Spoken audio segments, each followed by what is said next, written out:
ลมมันแรงนะวันเนี้ย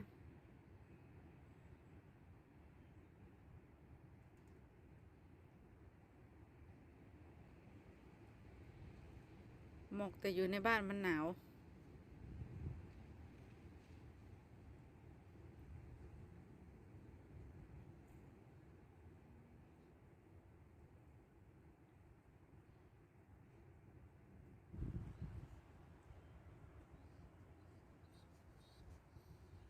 เอ้า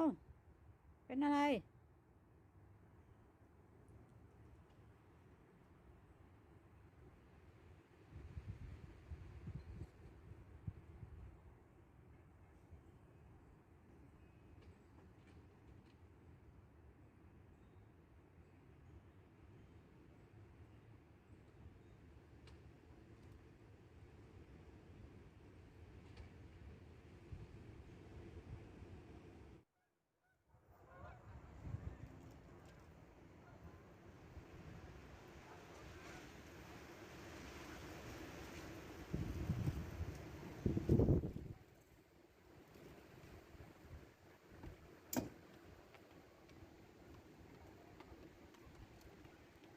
เสียไปแกไป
บรรยากาศหนาวลมแห้งๆนั่นนี่เนาะ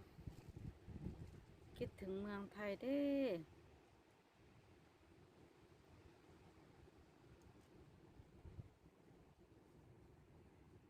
ทำไมมันเหงาอย่างนี้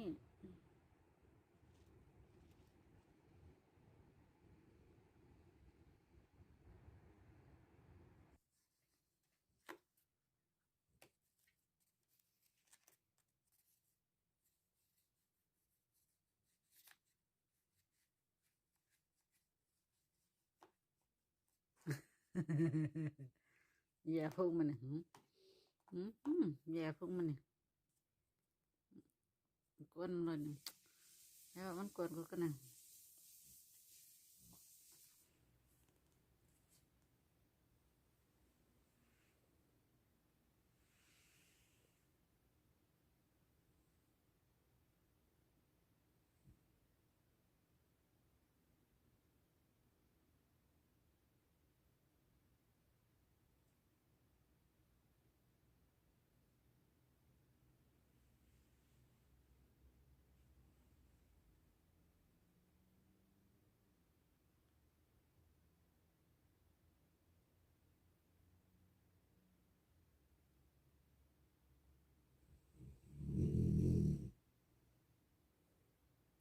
แมวถ่ายแมวหมากรนเรียกมันนอนกรนอยู่นั่น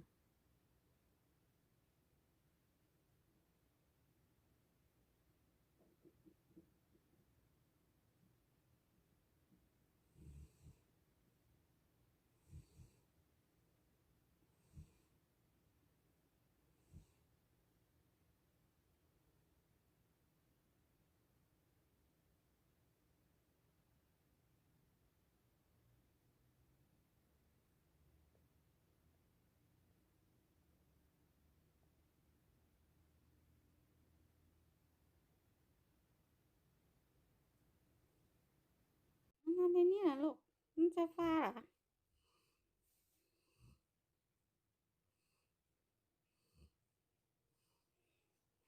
มันพอดีแหละแจ็คตัวใหญ่ตูดใหญ่เบ้อเร่อเลยแม่ไปนั่งอันใหญ่นั่น